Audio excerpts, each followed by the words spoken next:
कार्यक्रम post box number 111। Post box number 111। नमस्कार। Post box number 111 कार्यक्रम में मैं रमा पांडे आप सभी का हार्दिक अभिनंदन करती हूँ। जैसा कि आप सब जानते हैं, कार्यक्रम मन की बात में रखे गए माननीय प्रधानमंत्री श्री नरेंद्र मोदी जी के विचारों का विस्तार है। ये कार्यक्रम पोस्ट बॉक्स नंबर 111 है। आप सबको याद होगा, पिछली मन की बात कार्यक्रम में माननीय प्रधानमंत्री जी ने बाबा साहब को याद किया और कहा कि हमें उनके जीवन से प्रेरणा लेनी चाहिए। बाबा साहब से जुड़े पंचतीर्थ, चाहे वो उनका जन्म स्थान महू हो या मुंबई में चैतन्य भूमि, लंदन का उनका घर हो, नागपुर की दीक्षा भूमि या दिल्ली का महापरिनिर्वाण स्थल, हम सबको वहां जाना चाहिए। वहां हमें बहुत कुछ सीखने का अवसर मिलेगा। वो स्वयं भी वहां गए और इन जगहों पर कार्य करने का उन्हें अवसर भी मिला। आज हम इस कार्यक्रम के माध्यम से भारत रत्न डॉक्टर भीमराव रामजी अंबेडकर के जीवन के बारे में बात करेंगे। वो जीवन जो हम सब के लिए प्रेरणा स्रोत बन गया। स्वागत करूंगी हमारे आज के अतिथि भी और विशेषज्ञ भी, डॉक्टर देवेंद्र सिंह। आप दिल्ली विश्वविद्यालय में एसोसिएट प्रोफेसर हैं। आप डॉक्टर अंबेडकर इंटरनेशनल सेंटर में निदेशक रह चुके हैं, जो सामाजिक न्याय और अधिकारिता मंत्रालय भारत सरकार के अंतर्गत आता है। बहुत बहुत स्वागत है डॉक्टर देवेंद्र। धन्यवाद रमा जी, और धन्यवाद हमारे श्रोताओं को भी।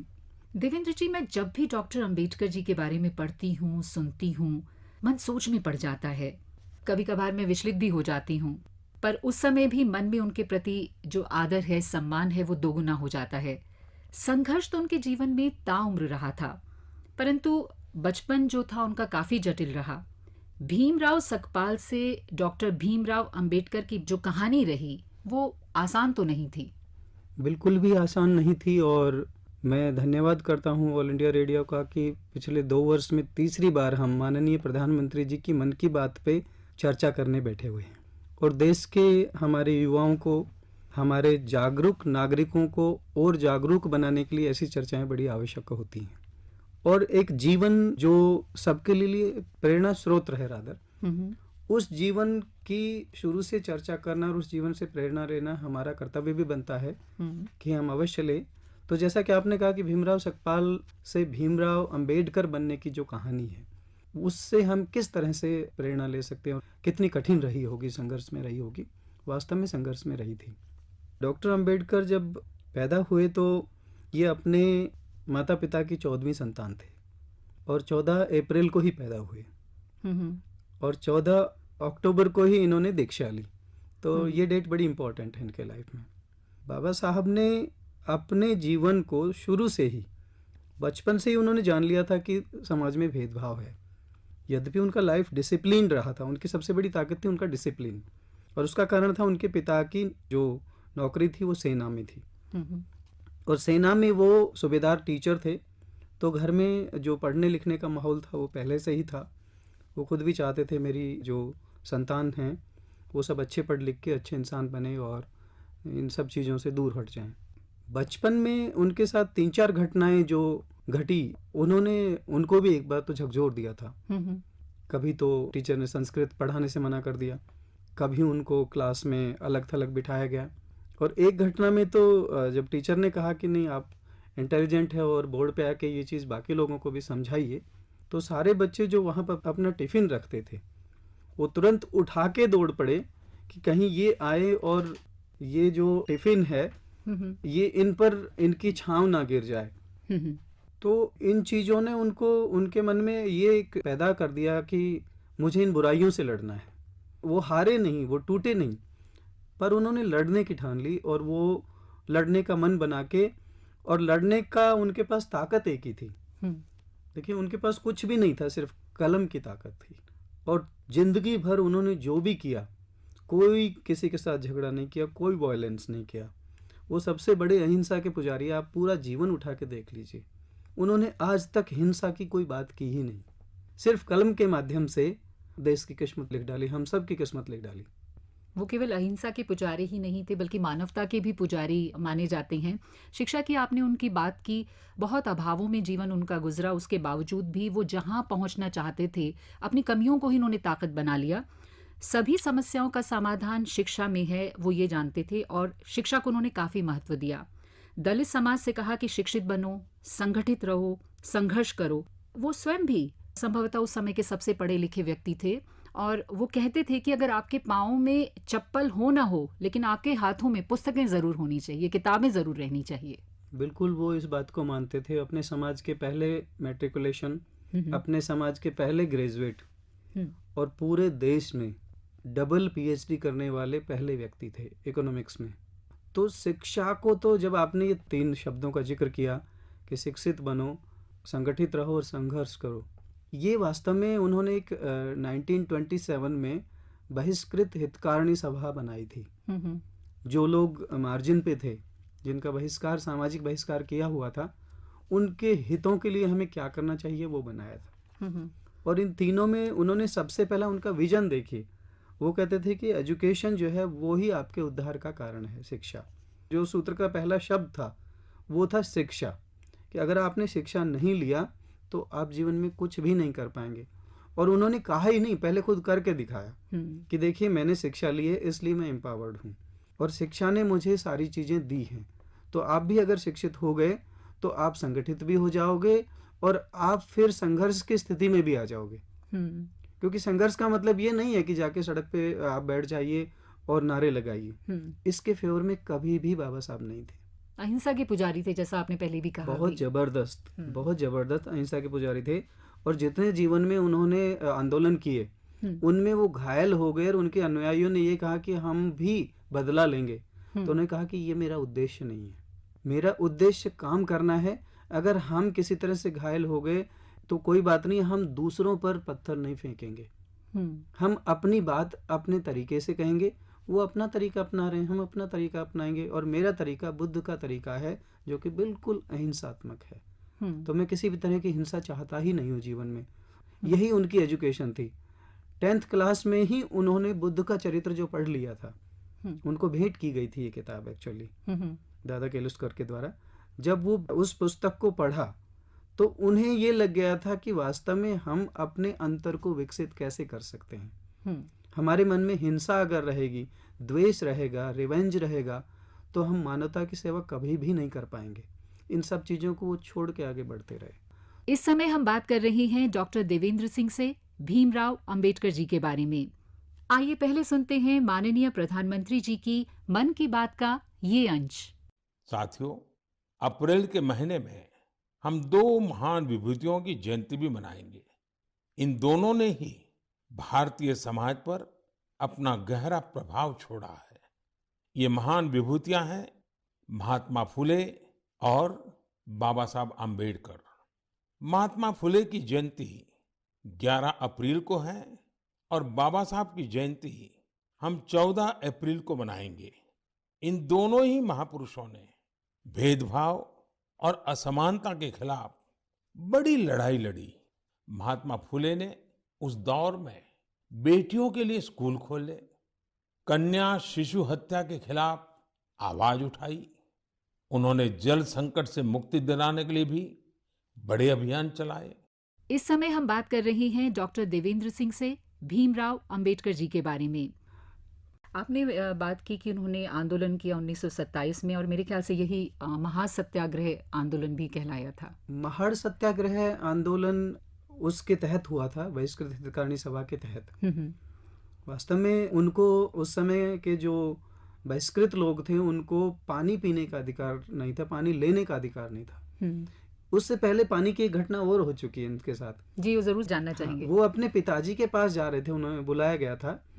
तो वो रास्ते में एक बैलगाड़ी वाले ने उनको बोला कि मैं लेके चलूंगा, लेकिन जब उन्होंने पूछा उनका परिचय और उन्होंने लगा कि ये तो महार के बच्चे हैं, तो उन्होंने कहा कि आप गाड़ी से नीचे उतरिए। फिर उसी बैलगाड़ी वाले को डबल किराया देने पर वो राजी हो गया और उनको ले गया, लेकिन वो खुद पैदल चला और इनको गाड़ी पे बिठाया कि मैं बैठूंगा नहीं तुम्हारे साथ। तो वो जब बीच में रुकते हैं, रात हो जाती है, तो वहां उनको पानी नहीं मिलता पीने को। तो किसी ने कहा कि वहां जाके नाले में पी के आओ, जो कीचड़ वाला पानी था। तो बहुत रोए। फिर दूसरी घटना उन्होंने देखा कि मेरे समाज के किसी भी व्यक्ति को जो एक पब्लिक प्लेस होता है पानी लेने का, वहां से पानी लेने नहीं दिया जाता है। तब वो जल सत्याग्रह के लिए महाड़ में एकत्रित हुए और वहाँ चावदार तालाब था। चावदार तालाब पे 10,000 लोगों के साथ पानी पीने के लिए आए और उन्होंने कहा कि भाई, उन्होंने पहले समझाने की कोशिश करी कि एक तालाब से यदि पशु पानी पी सकता है, वहाँ पर कुत्ता, गधा, घोड़ा सब पी सकते हैं, तो इंसान क्यों नहीं पी सकता। तो फिर वो उन्होंने खुद पानी पिया, बाकी लोगों को पानी पीने के लिए कहा और उसमें भी उनको काफ़ी संघर्ष करना पड़ा। उन पर लाठीचार्ज हुआ।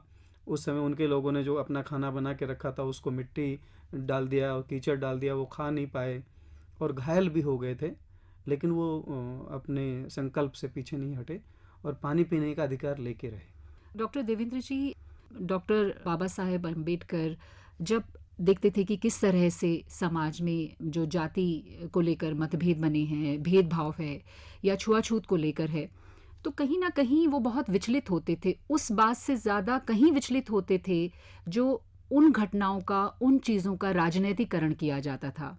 जो अलग अलग दल होते थे वो राजनीति के चश्मे से झांक कर उन घटनाओं को देखते थे। देखिए, काफ़ी नाराज़गी भी थी उनकी इन बातों को लेकर। गुस्सा अवश्य था और गुस्से को अगर आप ट्रांसफॉर्म कर देते हैं, ये सबकी क्वालिटी नहीं होती है। जब आपको गुस्सा आता है तो आप उसका किस तरह से ट्रांसफॉर्मेशन करते हैं। बाबा साहब अपने गुस्से को बहुत रचनात्मक तरीके से काम में लेते थे। लिखने बैठ गए, अखबारों के माध्यम से कहा, लोगों की संगोष्ठियां करके कहा। राजनीति जहाँ तक है तो राजनीति आज से नहीं, कभी से ही रही है। 1942 से 46 तक वायसराय काउंसिल में उन्हें मिनिस्टर बनाया गया, उनको तवज्जो दी गई। लेकिन हमारी सरकार ने जब 1947 में कैबिनेट बन रहा था तो उन्हें नेहरू जी ने बुलाया कि आप मेरी कैबिनेट में आएंगे। तो उनका पहला ही क्वेश्चन ये था, व्हाट पोर्टफोलियो। तो उन्होंने कहा कि हम आपको कानून मंत्री बना रहे हैं।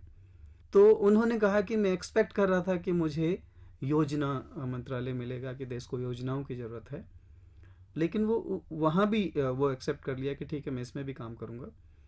उनके साथ जो भेदभाव वाली स्थिति हुई, आप देखिए 1948 में उन्होंने बिल बनाया, हिंदू कोड बिल, और 1951 तक वो इंतजार करते रहे कि पार्लियामेंट उसको पास करे। अब लोग कहते हैं ना वो तो दलित लीडर हैं, मैं उसकी बात कर रहा हूँ। और राजनीति किस चश्मे से देखती है चीज़ों को।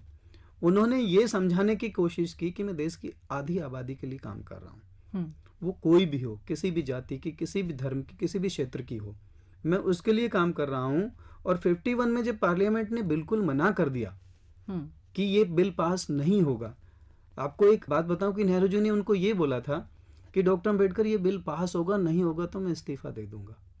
लेकिन वो बिल पास नहीं हुआ, इस्तीफा आया, लेकिन डॉक्टर अम्बेडकर का आया। जी, और ये बात बहुत कम लोग जानते हैं। हाँ, उन्होंने कहा कि यदि देश की आधी आबादी के हक की बात मैं नहीं कर सकता तो मुझे कानून मंत्री रहने का कोई हक नहीं है। और उन्होंने तुरंत अपना इस्तीफा दे दिया। और जब उन्हें पार्लियामेंट में बोलने नहीं दिया गया तो बाहर आके पार्लियामेंट से वो लगातार 5-6 घंटे बोले थे अपने इस्तीफे और उसके कारणों पे, और तुरंत अपना सरकारी आवास छोड़कर और दूसरी जगह शिफ्ट हो गए थे। वो तो बहुत स्वाभिमानी थे। राजनीति ने तो इतना कुछ किया है, आप देखिए ना कि 1956 में उनकी डेथ होती है और 1990 तक सरकारों को ये तय करना में लग गया कि वो भारत रत्न थे, जिन्होंने भारत बनाया है, जो भारत के निर्माता हैं, जिन्होंने इस देश को चलाने का एक सॉफ्टवेयर दिया है। इस देश के मैं 2 इंजीनियर्स मानता हूँ। बहुत लोगों का योगदान है, ठीक है, हमारे स्वतंत्रता सेनानियों ने इस देश के लिए अपनी जान कुर्बान करी है, अपना जीवन लगाया है। लेकिन जब उन्होंने हमें आज़ादी दे दी, उसके बाद का भी तो काम बहुत सारा था ना। पटेल साहब को मैं हार्डवेयर इंजीनियर कहता हूँ, जिन्होंने टुकड़े जोड़ के इस देश को बनाया। और डॉक्टर अंबेडकर ने हमें वो दिया जो उस मशीन को, उस देश को चलाने के लिए एक सॉफ्टवेयर चाहिए था, जो कि हमारा कॉन्स्टिट्यूशन ऑफ इंडिया है। तो ये 2 इंजीनियर इतने बड़े थे और इन दोनों को ही भारत रत्न देने के लिए सरकारों को समय लग गया, ये देखने के लिए कि ये भी इस देश के रत्न हैं। उनका जहाँ स्वर्गवास हुआ, जहाँ महापरिनिर्वाण हुआ, उस जगह को स्मारक बनाने में 1956 से 2003 तक लग गया टाइम। पर 2003 में वो वाजपेयी जी आते हैं और वो कहते हैं कि ये आज से, अब के बाद से ये डॉक्टर अंबेडकर राष्ट्रीय स्मारक होगा, तब वो स्मारक बना। उसके बाद 2003 से और 2018 तक सरकारों को ये लग गया कि यहाँ पर एक अच्छा स्मारक बनना भी चाहिए। सिर्फ 2 कमरों का मकान बना था। तो प्रधानमंत्री जी ने तो अपने पहले ही भाषण में कहा था कि 27 साल तक उस फाइल को छुआ ही नहीं गया जिसमें इनकी प्लानिंग थी। तो बहुत सारे राजनीति तो अपने तरीके से चलती रहती है, लेकिन वो कभी घबराया नहीं। उनका बस एक गुण था, ये बहुत बड़ा धैर्यवान और वो बहुत ऊर्जावान थे, कभी भी घबराए नहीं। और अपना उन्होंने वो ये कहते थे कि कोई मेरा साथ दे या ना दे, मैं चलता रहूँगा और वही करूँगा जो मुझे करना है। और उन्होंने काफ़ी कुछ हमारे देश के लिए, समाज के लिए किया। उसके बारे में आगे हम बात करेंगे। लेकिन वो एक पत्रकार भी थे जो बहुत कम लोग जानते हैं, उस पर भी हम बात करेंगे। छोटा सा एक म्यूजिकल ब्रेक लेते हैं, फिर वापस आते हैं। प्रोग्राम है पोस्ट बॉक्स नंबर 111। मैं हूं आपके साथ रमा पांडे और हमारे साथ हैं डॉक्टर देवेंद्र सिंह।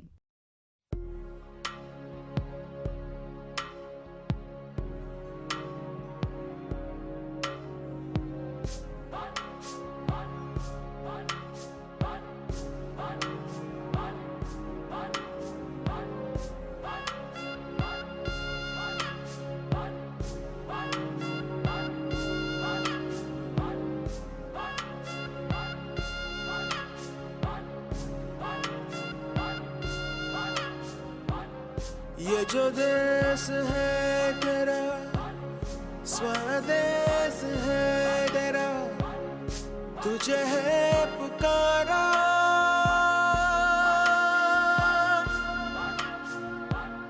ये वो बंधन है जो कभी टूट नहीं सकता।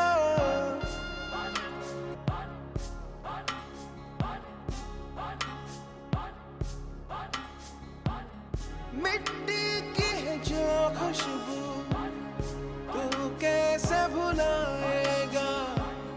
तू चाहे कहीं जाए तू लौट के आएगा।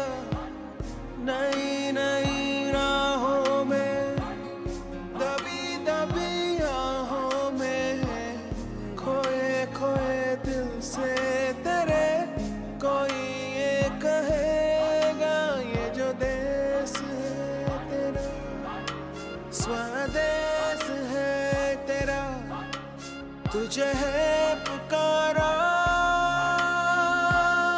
ये वो बंधन है जो कभी टूट नहीं सकता।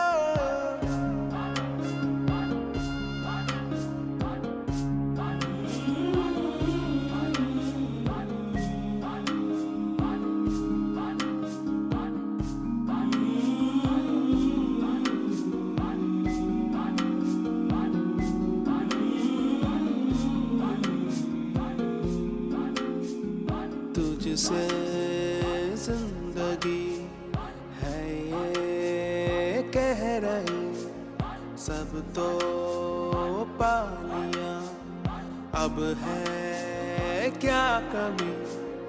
यूं तो सारे सुख है बरसे, पर दूर तू है अपने घर से। आ लौट चल तू अब दीवाने, जहाँ कोई तो तुझे अपना माने। आवाज दे तुझे बुलाने वही देश। ये जो देश है तेरा, स्वदेश है तेरा, तुझे है पुकारा। ये वो बंधन है जो कभी टूट नहीं सकता।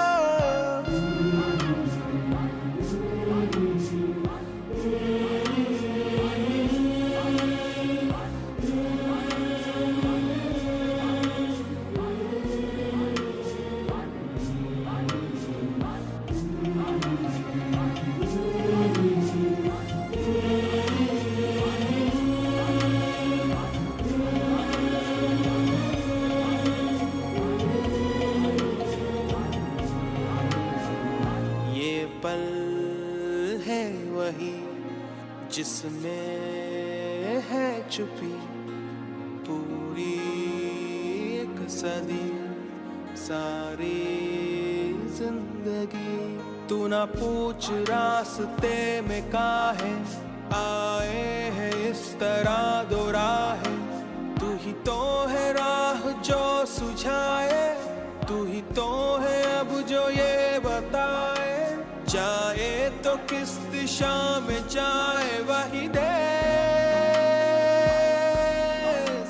ये जो देश है तेरा स्वदेश है तेरा, तुझे है पुकारा, ये वो बंधन है जो कभी टूट नहीं सकता।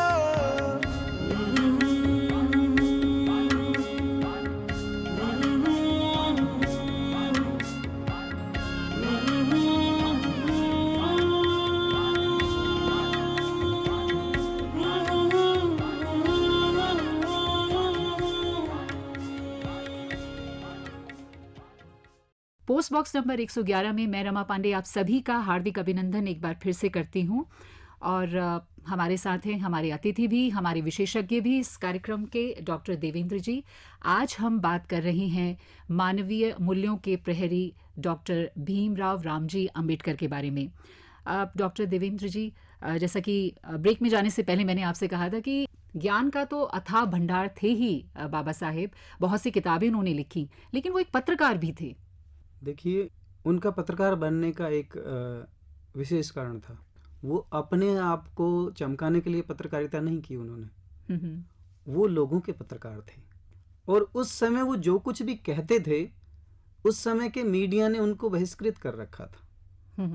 तो उन्होंने फिर ये ठान लिया कि ये मीडिया मुझे, मेरी बात को लोगों तक पहुंचाए या न पहुंचाए, मैं स्वयं अपनी बात को इस माध्यम से लोगों तक पहुंचाऊंगा।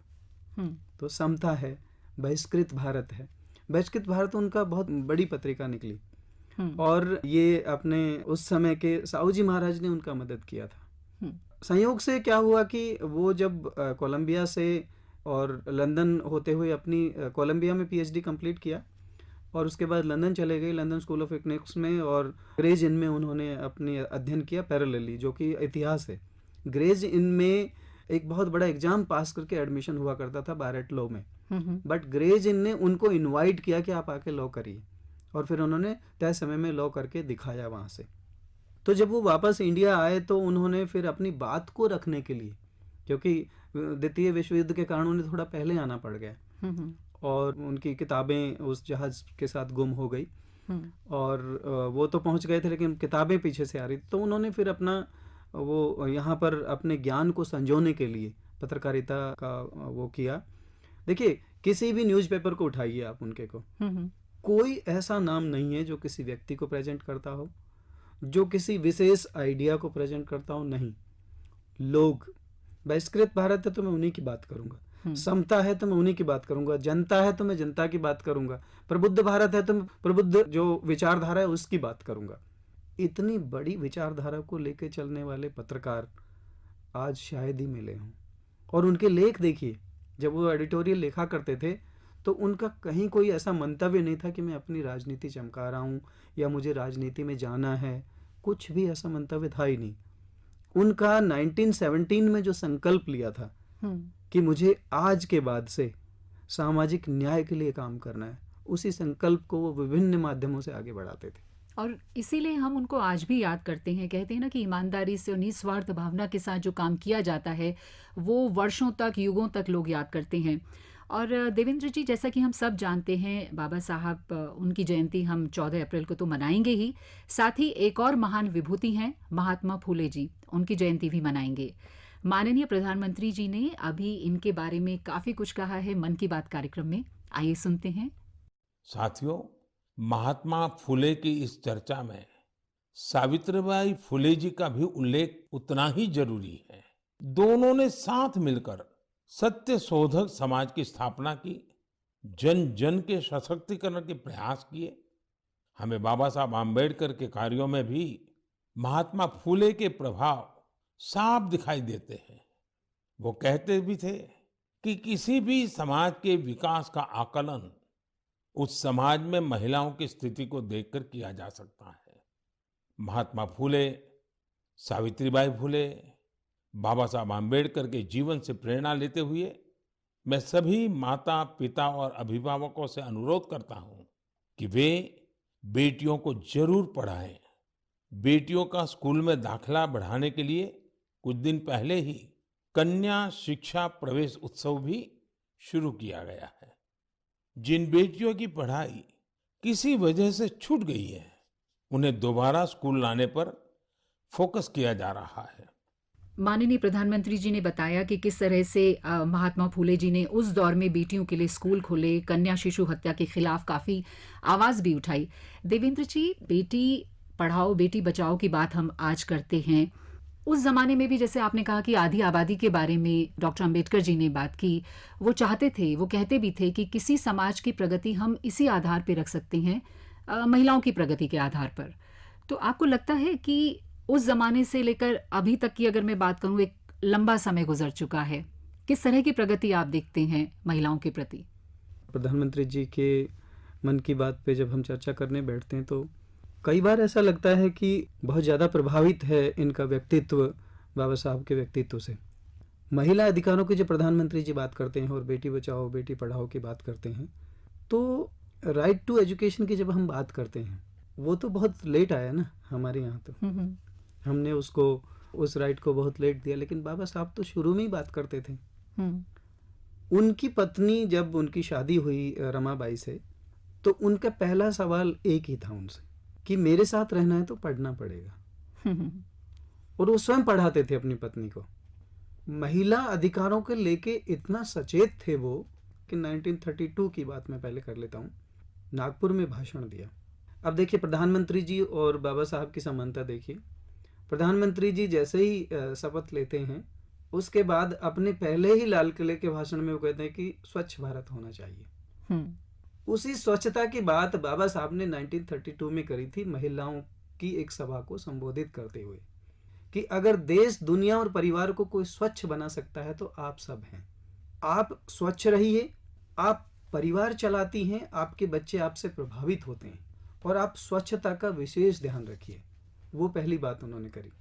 1913 में जब वो वहाँ पर थे कोलंबिया में, तो वहाँ पर उन्हें लाइब्रेरी में जब वो जाते थे तो उन्हें ये देखने को मिला कि यहाँ महिलाएं भी शिक्षा ग्रहण करती हैं और पुरुषों के बराबर चलती हैं। तो पुरुषों के जो बराबर के अधिकार वो एंजॉय कर रही थी और प्रगति में हिस्सा ले रही थी, उस बात को बड़ा प्रभावित किया उन्होंने।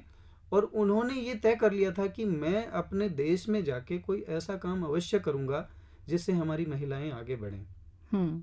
महिलाओं को वोट देने का अधिकार अवश्य था, लेकिन दोनों ही वोट हस्बैंड देते थे। वो लेके आए 1 वोट 1 वैल्यू, महिलाओं को वो अधिकार मिला। 1942 से 46 तक जब वो वायसराय काउंसिल में मिनिस्टर थे, लेबर मिनिस्टर, तो महिलाओं के लिए समान वेतन की सिफारिश उन्होंने की। समान काम के लिए समान वेतन नहीं मिलता था, बीमा नहीं मिलता था, उनके लिए अलग से बच्चे को फीडिंग कराने की व्यवस्था नहीं थी। उन्होंने मैटरनिटी लीव की बात करी। जितनी राइट्स आज महिलाएं एंजॉय कर रही हैं, वो सारे हिंदू कोड बिल को लेके वो आए 1948 में। उन्होंने कहा कि हमारे देश में एक परंपरा है, पिता कहते हैं कि बेटा जहां तेरी डोली जाएगी वहीं से तेरी अर्थी निकलेगी। हमारे यहाँ कुप्रथाएं थी, कुरीतियां थी। अगर किसी औरत के पति का असामयिक निधन हो गया तो उस पे लांछन लगा दिए जाते थे कि ये इस परिवार के लिए अशुभ है, उसको निकाल दिया जाता था। वो ना हस्बैंड के घर रहती थी ना फादर के, कहाँ जाए। उस स्थिति को सोच के उन्होंने कहा कि इनको गोद लेने का भी अधिकार रहेगा, इनकी फादर की और अपने हस्बैंड की प्रॉपर्टी पे भी राइट रहेगा, इनको पढ़ने का भी अधिकार रहेगा, इनको विधवा विवाह का भी अधिकार रहेगा। इतने सारे रिफॉर्म वो हिंदू कोड बिल में लाए थे और महिलाओं को लेके कि जब तक महिला, इसलिए तो वो कहते हैं ना कि किसी समाज की प्रगति में महिलाओं द्वारा की गई प्रगति से मापता हूं मैं। क्योंकि वो नहीं, आप जितनी मर्जी शिक्षित हो जाओ, फिर आधी आबादी अगर शिक्षित नहीं है, वैसे तो हम कहते हैं वो बेटर हाफ है, और उस बेटर को हम बेटर और बेटर बनाना नहीं चाहते हैं या रहने नहीं देना चाहते हैं। तो इन दोनों विरोधाभास को वो मिटाना चाहते थे कि वो वास्तव में जो हम उसको बोलते हैं या जो हमारी कहानियों में, मिथ्स में, उसको हम वास्तविक जीवन में भी लेके आए। पर इस बात ये भी डॉक्टर देवेंद्र एक बहुत बड़ी विडंबना है कि जिन महिलाओं के लिए उन्होंने कार्य किया, मंत्री पद से भी उन्होंने इस्तीफा दे दिया। ये एक बड़ी विडंबना है कि महिलाओं को ही नहीं पता कि आपने जैसा कहा कि आज वो जिन चीज़ों को एंजॉय कर रही हैं अपने सर्विस के दौरान या अपनी व्यक्तिगत जीवन में, उन्हें पता ही नहीं है कि कौन उनके लिए क्या करके गया है। देखिए, हम किसी चीज़ की जानकारी कब पाते हैं? जब कोई जानकारी हम तक पहुंचाई जाती है। हम तो उस युग में तो पैदा नहीं हुए थे, तो उस युग की कहानियां, उस युग की जो नॉलेज है वो कोई आगे किस रूप में लेके आता है। वास्तविकता ये है कि काफी दिनों तक सरकारों ने वो चश्मा पहने रखा जिसमें से बाबा साहब और उनके कार्य दिखे ही नहीं और ना लोगों तक पहुंचाए गए। तो एक व्यक्ति जिन्होंने जो देश के लिए जिए और देश के लिए मरे, उनके जीवन को आप इतना कम करके आंकते रहे, इतना कम करके देखते रहे, सिर्फ इसलिए कि वो एक जाति विशेष में पैदा हो गए, या वो कभी कभार आपका भी विरोध कर देते थे कि नहीं ये ठीक नहीं है, आप लोगों के हित में काम नहीं कर रहे हैं। तो वो सारी चीजें देखने के बाद राजनीतिकरण जो हुआ उसने सिर्फ ये किया है। बाकी तो हमें वास्तव में नहीं पता, हमारी नई पीढ़ी को, कि ये जो राइट्स आज हमारी जो महिलाएं एंजॉय कर रही हैं वो किसने दिए हैं? बाबा साहब ने दिए सारे। हाँ, उनके जीवन काल में नहीं हो पाया, लेकिन बाद में हिंदू कोड बिल फ्रेगमेंट्स में पास हुआ और वो सारे राइट्स आज एंजॉय कर रही हैं महिलाएं। मैं भी एक महिला हूँ, बतौर महिला शुक्रिया अदा करना चाहूँगी। आज हमारे बीच नहीं है बाबा साहेब, लेकिन जो कुछ वो करके गए हैं आधी आबादी के लिए, मतलब उनके तो हम कर्जदार हो गए हैं। छोटा सा एक म्यूजिकल ब्रेक लेते हैं, फिर वापस आते हैं इसी प्रोग्राम में।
कार्यक्रम पोस्ट बॉक्स नंबर 111 में मैं हूं आपके साथ रमा पांडे। एक बार फिर से स्वागत करना चाहूंगी हमारे सभी श्रोताओं का।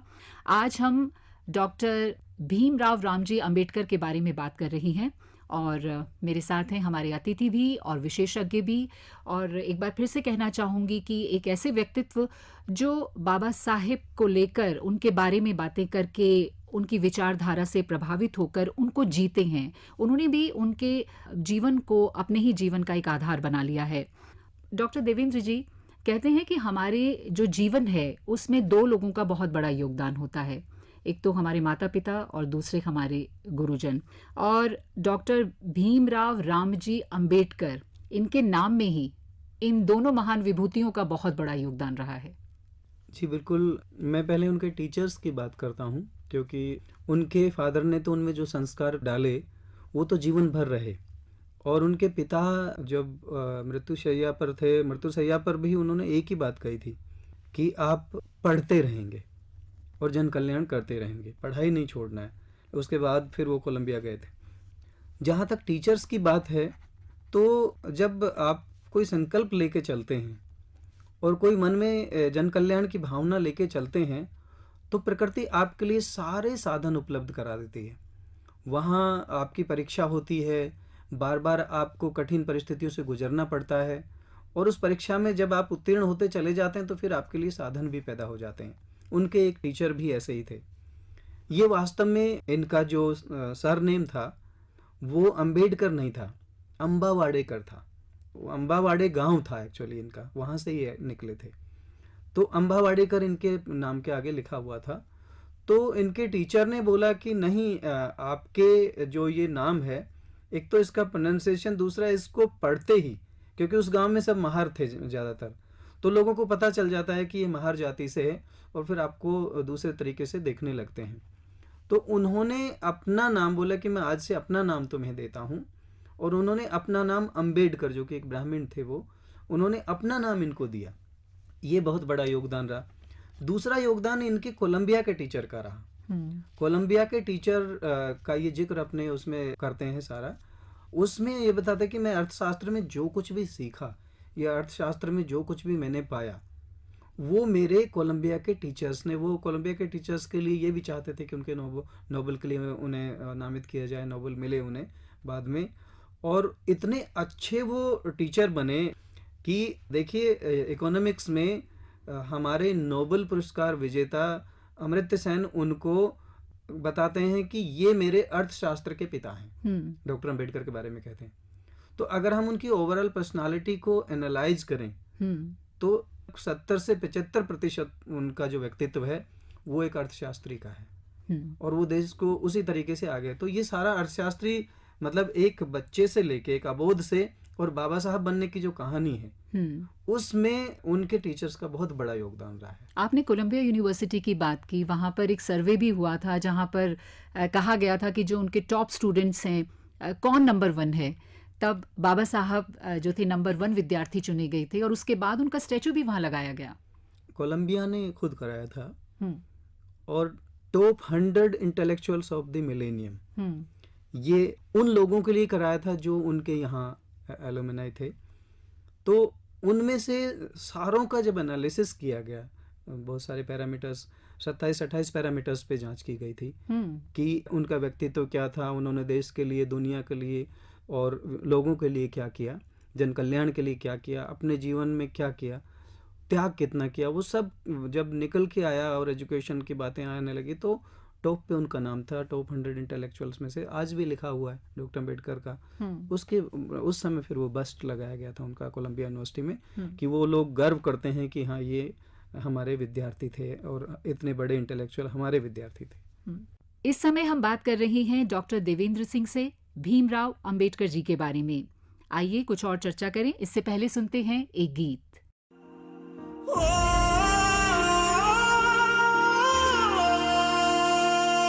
सरसों से भरे खलियान मेरे, जहाँ झूम के भंगड़ा पा न सका, आबाद रहे वो गांव मेरा, जहाँ लौट के वापस जा न सका। ओ वतना में, मेरे वतना में, तेरा मेरा प्यार निराला था, कुर्बान हुआ तेरी असमत पे मैं, कितना नसीबों वाला था।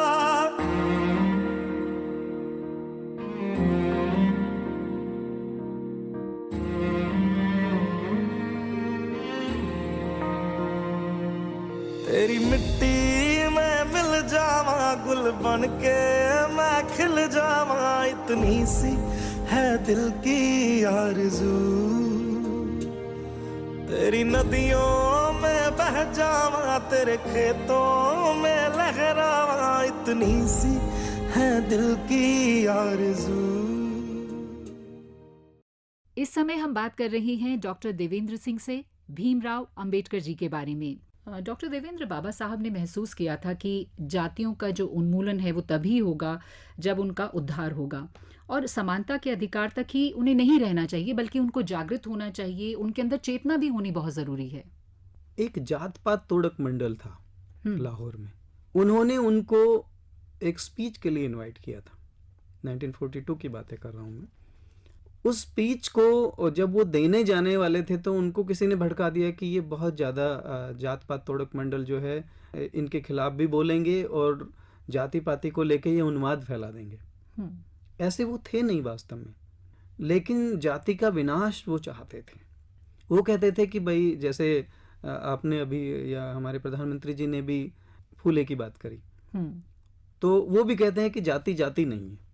तो ये भी कहते थे कि जब तक हम इंटरकास्ट नहीं हो जाएंगे, हम सहभोज करें लोगों के साथ, हम इंटरकास्ट मैरिजेज करें, तो हम इस देश को जाति पाति से मुक्त कर पाएंगे। वरना आप जितने मर्जी शिक्षित भी हो जाओ चाहे, वो आपके साथ चलेगी। तो वो जात पात तोड़क मंडल ने इनका भाषण नहीं होने दिया। फिर उन्होंने उस भाषण को एक पुस्तक के रूप में प्रकाशित किया जो बहुत फेमस हुई, और फिर उस पे गांधी जी ने टिप्पणी भी लिखी थी। पर अब तो इंटरकास्ट मैरिजेस बहुत हो रही हैं, तो आपको लगता है कि वो जो उनकी सोच थी आज रंग ला रही है, जो वो उस समय करना चाहते थे, अब कहीं ना कहीं बदलाव समाज में नजर आ रहे हैं? इसका क्रेडिट मैं शिक्षाओं और युवाओं को देता हूँ, क्योंकि जैसे जैसे युवा शिक्षित हुआ है तो उन्हें लगा कि ये जो हमने बाउंड्रीज लगाई हैं, जात की बाउंड्री लगाई है, ये ठीक नहीं है। इंसान तो कोई भी, किसी भी जाति में कोई भी अच्छा पैदा हो सकता है, और होते हैं। आज जब मौका मिला संविधान प्रदत्त जो अधिकारों का प्रयोग करके लोग आगे बढ़े हैं, तो पता भी चला है कि किसी भी जाति में और किसी भी समुदाय में लोग अच्छे होते हैं। उनको हम जन्म के आधार पर तो उनको तय नहीं कर सकते किसी का चरित्र ऐसा होगा, तो कर्म के आधार पर होना चाहिए। और जब हम बात करते हैं तो भी यही, जिन जिन चीज़ों को हम कोट करते हैं वहाँ भी यही होता है, चातुर्वर्ण्यम मया सृष्टि गुण कर्म विभागश। तो कर्म के आधार पर ही बढ़ती हैं वो चीज़ें, और कर्म के आधार पर भी सबका एक अपना धर्म होता है। धर्म कुछ भी नहीं है, बट कर्म ही है वो। मैं एक टीचर हूँ तो मेरा धर्म है कि मैं अच्छा पढ़ाऊँ, और आप यहाँ पर हैं तो आपका धर्म है कि आप अच्छा कार्यक्रम लोगों को तक पहुँचाएं। यही चीज़ बाबा साहब कहते थे कि धर्म इंसान का कर्म है और कुछ भी नहीं है। लेकिन धर्म में वो कट्टरता के बहुत खिलाफ थे। वो धर्म, सब धर्मों का समभाव से सम्मान करते थे, लेकिन वो कहते थे कि जिस धर्म में कट्टरता होगी वो ठीक नहीं है समाज के लिए। वो कहते थे कि मैं एक ऐसे धर्म को मानता हूँ जिसमें स्वतंत्रता, समानता और बंधुत्व हो। उन्हें ऑफर मिला जब वो अपने जीवन के अंतिम क्षणों में थे, तो वो अपना, क्योंकि 1935 में बाबा साहब ने डिक्लेयर किया था कि मैं हिंदू पैदा हुआ हूँ, हिंदू मरूंगा नहीं, और 1956 में उन्होंने धर्म परिवर्तन किया। तो ऐसा तो है नहीं कि बाबा साहब जो है बहुत विचलित नहीं रहे होंगे, सब कुछ थे, लेकिन वो चाहते थे कि, वो तो ये भी कहते थे ना कि हिंदू धर्म से अगर भेदभाव निकाल दिया जाए तो इससे अच्छा धर्म नहीं है। उनका ही कहना था ये भी। तो वो ना तो नास्तिकता की तरफ बढ़े और ना ही धर्म के उन्माद की तरफ बढ़े, इस्लाम को कबूल नहीं किया। क्रिश्चियन बनने के लिए भी उनको उकसाया गया, उनको बहुत प्रलोभन दिए गए, और उनके साथ जो लोग थे वो नहीं बने। उन्होंने कहा कि नहीं, ये मेरा धर्म नहीं है, मेरे देश का नहीं है, और जो धर्मांतरण है वो कालांतर में राष्ट्रांतरण भी हो सकता है। तो अपने देश को नुकसान नहीं पहुंचाना चाहते थे। तो क्योंकि वो शुरू से प्रभावित थे इनसे, बुद्ध से, तो भगवान बुद्ध की जो समता की नीति थी, स्वतंत्रता की नीति थी और बंधुत्व की नीति थी, उसको आधार बनाते हुए कि भाई इसमें ना भेदभाव है, और ये वास्तव में हिंदू धर्म की कुरीतियों को दूर करने के लिए आया था। ये जैन धर्म और बुद्ध धर्म दोनों ही। तो इन्होंने सहर्ष वही स्वीकार करके और देश की गरिमा को बनाए रखा, राष्ट्रीय एकता को भी बनाए रखा। हम बात कर रहे थे कि धर्म के प्रति क्या सोच थी डॉक्टर अंबेडकर जी की, लेकिन जब उन्होंने बौद्ध धर्म ग्रहण किया, वो भी काफ़ी चर्चा का विषय रहा उस समय कि उन्होंने क्यों किया, क्या वजह थी, क्या वजह रही थी उसके पीछे? देखिए, बाबा साहब 1935 में बहुत दुखी हो गए थे। मैंने बताया ना कि जल सत्याग्रह 1931 में कालाराम टेम्पल का। उनका कहना था कि देखिए, जब भगवान ने भेदभाव नहीं किया और वो सब के लिए एक हैं, तो इंसान क्यों भेदभाव कर रहे हैं? हम ये नहीं चाह रहे कि हम मंदिर में प्रवेश करके कोई अपना कोई हक जताना चाहते हैं, या हम समानता के अधिकार के लिए मंदिर में प्रवेश करना चाहते हैं। तो उन्होंने कहा कि अगर धर्म में बुराइयां रहती हैं तो मैं कुछ ऐसे मत की तलाश करूंगा, ऐसे एक धर्म के प्रभाग की तलाश करूंगा जिसमें बिल्कुल बुराइयों से लड़ने की ताकत हो। तो उन कुरीतियों को देखते हुए 1935 में वो कह रहे हैं कि नहीं, मैं हिंदू नहीं मरूंगा। धीरे धीरे उन्होंने लोगों को समझाना भी शुरू किया कि देखिए, ये चीज़ें ठीक नहीं होती हैं। धर्म के आधार पर, जाति के आधार पर जो आप भेदभाव कर रहे हैं और धार्मिक कट्टरता जो पैदा कर रहे हैं, वो ठीक नहीं है। जब उन्हें लगा कि वो खुद जब बीमार रहने लगे और उन्हें लगा कि मेरे जीवन के बहुत ज़्यादा समय अब शेष नहीं बचा है, तो उन्होंने उन लोगों के लिए, अपने लिए नहीं किया। वो तो अपने लिए करते तो 1935 में करते ना। उन्होंने उन लोगों के लिए कि मेरे जाने के बाद वो लोग जो बहुत ज़्यादा शिक्षित नहीं हैं, जिनको मौका नहीं दिया जा रहा है, जिनको उनके अधिकार अभी भी नहीं दिए जा रहे हैं, उन लोगों के लिए कहा कि मैं तुम्हें एक ऐसा रास्ता दिखाता हूँ जो समता, स्वतंत्रता और बंधुत्व का है, जहाँ तुम्हारे लिए भेदभाव खत्म हो जाएंगे। तो वो भी लोगों के लिए किया था, अपने लिए नहीं किया उन्होंने। जो कुछ उन्होंने सोचा, मतलब किस तरह की इतने सालों पहले भी उनकी सोच थी, और बहुत कुछ अलग उन्होंने किया। डॉक्टर देवेंद्र, औद्योगिकीकरण की बात सबसे पहले उन्होंने ही कही। उन्होंने कहा कि कृषि के सहारे हमारा देश खड़ा नहीं हो सकता है। उसी समय स्वतंत्र भी हुआ था राष्ट्र, और कृषि पर वो बोझ भी नहीं डालना चाहते थे, किसानों की बहुत सोचा करते थे। उन्होंने उस जमाने में नदियों को जोड़ने की बात कही थी। इसके अलावा पानी की क्या कीमत होती है, आज हम कहते हैं कि बूंद बूंद बचाइए, उस जमाने में उन्होंने ये बात कही। जल संचय पर उन्होंने जोर दिया। इसके अलावा इलेक्ट्रिसिटी मैनेजमेंट, उसको हमें नहीं भूलना चाहिए। वो एक महान व्यक्ति थे, बहुत बड़े भविष्यकर्ता भी थे। देखिए, प्रधानमंत्री जी बार बार क्यों बात करते हैं बाबा साहब की? कोई तो कारण रहा होगा, कोई ऐसे ही तो किसी के बारे में बात करता नहीं। और बाबा साहब क्या दे जाएंगे प्रधानमंत्री जी को अब आके?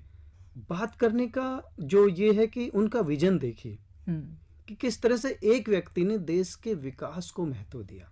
लोग कहते हैं दलित लीडर है।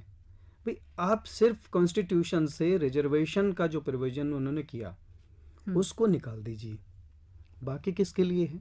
पूरी कम्युनिटी के लिए है, सबके लिए है। जब किसानों की बात करते थे, नेशनल ग्रिड पहला उनके टाइम पे बना। हीराकुंड डैम और सोन रिवर पे जो डैम है उन्होंने अपनी देखरेख में बनवाया। उनका कहना था कि पानी जो है वो जन संपदा है, इसको वेस्ट नहीं करना चाहिए। और उनका विजन था कि इसको अगर हम जुडिशियस यूज करते हैं तो ये पानी सबके लिए बहुत बड़ी ताकत बन सकता है।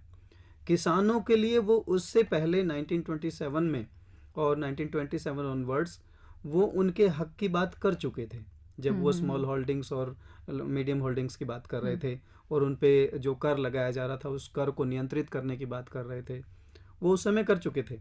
लेकिन जब वो जल का संरक्षण के लिए उनको प्रभाग मिला और लेबर मिनिस्टर थे 1942 से 46 तक, तब उन्होंने कहा कि देश के लिए एक राष्ट्रीय जल नीति होनी चाहिए। और उस राष्ट्रीय जल नीति में उनको उड़ीसा में बाढ़ का निरीक्षण करने के लिए भेजा गया था। तब उन्होंने कहा, देखा कि एक तरफ तो बाढ़ है और दूसरी तरफ सूखा है, तो उन्होंने सुझाव दिया था अपनी रिपोर्ट में कि ये सारा जो जल का संकट है ये खत्म हो सकता है हमारे देश में यदि हम एक अच्छी जल नीति बनाएं, बांध बना के जल का उपयोग करके बिजली भी बनाए और फिर किसानों तक जाए वो, और किसानों की प्रगति हो, और दूसरा हमें बिजली भी मिले। तीसरा, उसी जल को अगर हम नहरों के माध्यम से या नदियों को जोड़ के ऐसे भूभाग तक पहुंचाएं जहां पर जल संकट है, तो हमारे देश में प्रगति जो है वो बहुत तेजी से हो सकती है। तो बहुत बड़े विजनरी थे वो, और उन्होंने कब कह दिया था वो सारी बातें। फिर उन्होंने कहा कि औद्योगिकरण होना चाहिए। नेशनल ग्रिड बनाने का मकसद ही यही था कि इंडस्ट्रीज कोयले से नहीं प्रदूषण होगा और देश को बहुत ज़्यादा नुकसान होगा, तो उन्होंने जल से बिजली बनाने का वो काम किया। मतलब वो टरबाइन को उन्होंने स्टीम से मूव नहीं किया, कोयले से मूव नहीं किया, बल्कि पानी से मूव करके बिजली बना के, और ये बताया कि हम बिना प्रदूषण किए और प्रकृति को संरक्षित करके भी विकास कर सकते हैं। तो प्रधानमंत्री जी को यही सब बातें तो पसंद आ रही है ना, कि विकास पुरुष थे वो वास्तव में, और इस देश को बहुत आगे ले जाना चाहते थे विकास के माध्यम से। यही बात ये कर रहे हैं कि मैं विकास करने आया हूँ, मैं विकास चाहता हूँ, और विकास वो भी चाहते थे। आपने दूरदर्शिता की बात कही बाबा साहब की, तो 1932 में बाबा साहब ने राष्ट्रपिता महात्मा गांधी जी के साथ पूना समझौता भी किया था, जिसके अंतर्गत विधानमंडलों में दलितों के लिए सुरक्षित स्थान बढ़ा दिए गए थे। तो ये कदम लगता है आपको कि समाज को एक नई दिशा देने की तैयारी कर रहे थे? लोगों में जो भ्रांतियां फैली है ना कि गांधी जी और डॉक्टर अम्बेडकर एक दूसरे के ध्रुव विरोधी थे, वैचारिक मतभेद थे, रास्ते दोनों के अलग थे, लेकिन मंजिल एक थी, एक ही मंजिल थी। और बार बार बाबा साहब यही कहते थे। एक जगह लोग बार बार कोट करते हैं कि बाबा साहब कहते थे कि मैं इनको महात्मा नहीं मानता। वो ये कहते थे कि ये अच्छे व्यक्ति हैं और एक महापुरुष हैं, लेकिन महात्मा की मेरी डेफिनेशन कुछ अलग है, मैं कुछ और देखता हूँ महात्मा में। तो वो उस बात को एक अलग तरीके से कहते थे, वो हमें उस बात में नहीं जाना चाहिए। बाबा साहब ने 1932 में जो पूना, एक्चुअली इसका बेस ना राउंड टेबल कॉन्फ्रेंसेज में है। 3 राउंड टेबल कॉन्फ्रेंसेज में, तीनों में बाबा साहब को इनवाइट किया गया, और तीसरी में गांधी जी को लगा कि भाई इन्होंने रामसे अवार्ड ले लिया है, जो वहाँ के प्रधानमंत्री थे, उन्होंने कम्युनल अवार्ड इनको दिया। कम्युनल अवार्ड का मतलब ये था कि भाई आप अपनी कम्युनिटी के लिए सीटें सुरक्षित कर सकते हैं विधानमंडलों में। तो ये एग्जाम्पल दे चुके थे कि भाई पहले मुस्लिम लीग ने भी जो अलग मतदान केंद्र और मतदान क्षेत्र बनाए हैं, तो दलितों के लिए क्यों नहीं। तो गांधी जी को ये लगता था कि अगर दलितों को अलग से क्षेत्र दे दिया गया तो हो सकता है राष्ट्र कहीं खंडित हो जाए। उनका ये अपना मत था। और बाबा साहब ये कहते थे कि अगर इनको देना है तो अलग से दीजिए, क्योंकि जब इनको हम अलग से सुविधाएं नहीं देंगे तो ये ऊपर नहीं उठ पाएंगे। हम अपने घर में भी कमजोर बच्चे को एक्स्ट्रा सुविधाएं देते हैं। दोनों में काफ़ी मतभेद हुआ, लेकिन जब गांधी जी अनशन पर बैठे और वो मरणासन हो गए, तब बाबा साहब ने कहा कि नहीं, मैं नहीं चाहता, मैं हिंसा नहीं चाहता। ठीक है, उसके बाद फिर उस पे आए जो गांधी जी का फार्मूला था। फिर मालवीय जी ने और गांधी जी की तरफ से और इन्होंने पूना पैक्ट पे साइन किए 1932 में, और विधानमंडलों में फिर आरक्षण दिया गया। हम में से ज़्यादातर लोग ये जानते हैं डॉक्टर देवेंद्र की डॉक्टर अंबेडकर एक संविधान निर्माता थे, दलितों के नायक थे, वो नायक जो दलितों की आवाज़ बने। परंतु अगर हम बाबा साहब के बारे में जानकारी एकत्रित करें, उनके बारे में पढ़ें, तो हम ये जानेंगे कि वो सबके थे। अंबेडकर जी सबके थे, किसी के ज़्यादा किसी के कम नहीं थे। उन्होंने सबके लिए काम किया। एक भारत श्रेष्ठ भारत, अखंड भारत का निर्माण बाबा साहब का सपना था। जब वो संविधान की प्रारूप समिति के 7 सदस्यीय समिति के सदस्य बने, तो क्या उनका ये सपना पूरा हो पाया? और दूसरी बात ये भी जानना चाहूँगी, बतौर नागरिक, जब उन्होंने संविधान बनाया होगा तो चुनौतियां तो बहुत रही होंगी, क्योंकि उसी समय देश स्वतंत्र हुआ था। आपने 2 प्रश्न किए हैं कि एक तो वो दलित के अलावा सबके लीडर थे, दूसरा संविधान सभा में जो चुनौतियां आई वो क्या थी। तो आप देखिए कि जल नीति, देश को रिजर्व बैंक की नींव रखना, हिल्टन कमीशन के सामने उन्होंने एविडेंस दिए, उस एविडेंस के बेस पे रिजर्व बैंक बना। महिलाओं के लिए अधिकार, लेबर रिफॉर्म, उसके बाद भूमि सुधार, भूमि कर सुधार, फिर 1931 act, government of India act, जो जिसे हमने अंतरिम सरकारें अपनी बनाई थी राज्यों में, और केंद्र में वायसराय की सरकार थी, गवर्नर की सरकार थी अंग्रेजों की तरफ से। उसके बाद पत्रकारिता के क्षेत्र में जो उन्होंने काम किया, शिक्षा के क्षेत्र में वो एक बहुत बड़े शिक्षाविद भी थे, जो उन्होंने 2 कॉलेज बनाए अपने 1945 में, उन्होंने पीपल्स एजुकेशन सोसाइटी बनाई। तो मुझे वो काम तो बताइए कोई जो आज जितने भी लोग ये कहते हैं कि अंबेडकर तो सिर्फ दलित लीडर हैं, मुझे कोई 5 काम आप बता दीजिए जो सिर्फ दलितों के लिए किए उन्होंने। एक काम मतलब सिर्फ उन्होंने ये कहा कि भाई इनको अलग से, और ये रिजर्वेशन नहीं था जिसको आप रिजर्वेशन बार बार लोग कहते हैं, ये रिप्रेजेंटेशन था उनका कि भाई वो भी प्रेजेंट करे अपनी कम्युनिटी को जाकर, उनको भी अधिकार मिले, जो योग्य हैं वो जाएं। वो इसके अलावा तो सब कुछ देश के लिए किया उन्होंने। तो वो दलित लीडर नहीं, वो सबके लीडर हैं। पहली बात तो ये, वो वास्तव में हर उस व्यक्ति के उद्धारक थे जो वंचित है, शोषित है, पीड़ित है, वो किसी भी वर्ग का हो चाहे, वो उसके लिए काम करते थे। प्रधानमंत्री जी का जो एक सपना था कि भाई गरीब किसी और भी तबके में है उसका भी उद्धार होना चाहिए, तो हुआ वो भी। तो वो तो उनका तो बहुत बड़ा पहले से ही विजन था। रही बात संविधान के निर्माण की, तो आप देखिए जीवन के 3 वर्ष के आसपास उनके लगे। हमारे लिए बहुत बड़ा काम है, लेकिन डॉक्टर अंबेडकर के लिए तो ये बहुत ही आसान कार्य था। लेकिन उस आसान कार्य को मतलब और आसान बनाने के लिए कॉन्स्टिट्यूएंट असेंबली में जिस तरह से डिबेट की है उन्होंने, क्या कुछ तो नहीं बोला। उनका विजन था कि भारत का संविधान एक अखंड भारत का निर्माण करे। वो बहुत बड़े देशभक्त थे। उनका कभी आप कोट पढ़ोगे, Indian firstly and lastly Indian, मैं प्रथम और अंतिम रूप से भारतीय हूँ और कुछ नहीं हूँ। वही अपनी स्पिरिट को आर्टिकल 1 से लागू करते हैं। India that is Bharat will be the union of state. वो चाहते थे कि फेडरल भारत ना हो, यूनियन हो, क्योंकि यूनियन में इनकमिंग फैसिलिटी हो, आउटगोइंग ना हो। कोई भी हमसे कल ये ना कह दे कि आज मैं अपने आप को स्वतंत्र कर रहा हूँ, कोई राज्य हमारा। फेडरल स्ट्रक्चर में ये होता है, इसलिए उन्होंने फेडरल नहीं बनाया। एक एक आर्टिकल पर बहस चली, 7,000 से ज़्यादा अमेंडमेंट्स आए, 5,000 से ज़्यादा इंक्लूड किए गए, और उन्होंने हर अमेंडमेंट पे जवाब दिया, बहस दिया। ऑफ कोर्स हरक्यूलियन टास्क था, ये भगीरथी प्रयास उनके रहे कि वो इस तरह से एक बड़े काम को कर गए। लेकिन उन्होंने तो अपना पहले ही मन बना लिया था 1931 में जब गवर्नमेंट ऑफ इंडिया एक्ट बनाया तभी, कि हमारे देश का संविधान ऐसा होगा और ऐसा ही होगा, और वही बना जो वो चाहते थे। बाबा साहब डॉक्टर अंबेडकर वो व्यक्तित्व जिनके पास पैसे नहीं थे, उन्होंने हमें आरबीआई दिया। जिन्हें जल नहीं पीने दिया गया, उन्होंने जल नीति बना दी। उन्हें मंदिर में जाने से रोका गया, वो कई लोगों के भगवान बन गए। उन्हें धर्म के विधान से रोका गया, उन्होंने दुनिया के सबसे बड़े लोकतंत्र का संविधान लिख डाला। अपनी बाधाओं को ही उन्होंने अपनी ताकत बना लिया। डॉक्टर भीमराव रामजी अंबेडकर हम सबके लिए प्रेरणा स्रोत हैं।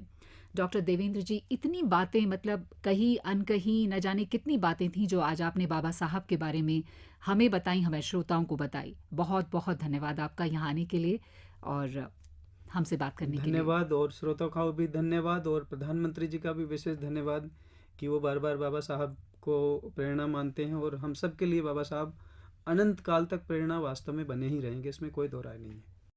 अब आपको छोड़े जाते हैं 17 दिसंबर 1946 में संविधान सभा में डॉक्टर भीमराव अंबेडकर के संबोधन के साथ। Our difficulty is not with regard to the ultimate. Our difficulty is with regard to the beginning.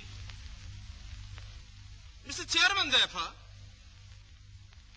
I should have thought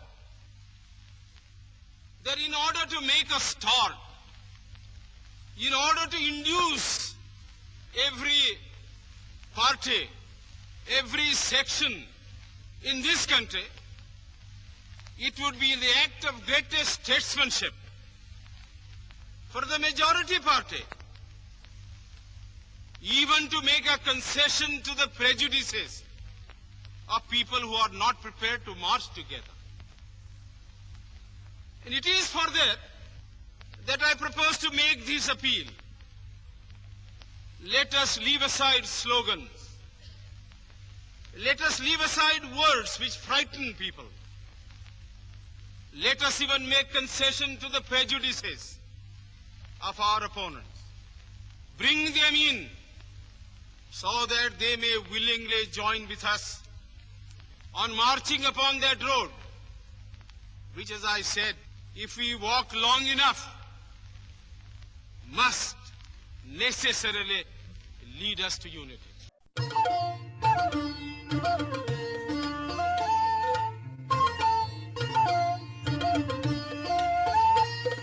अभी आप सुन रहे थे कार्यक्रम पोस्ट बॉक्स नंबर 111।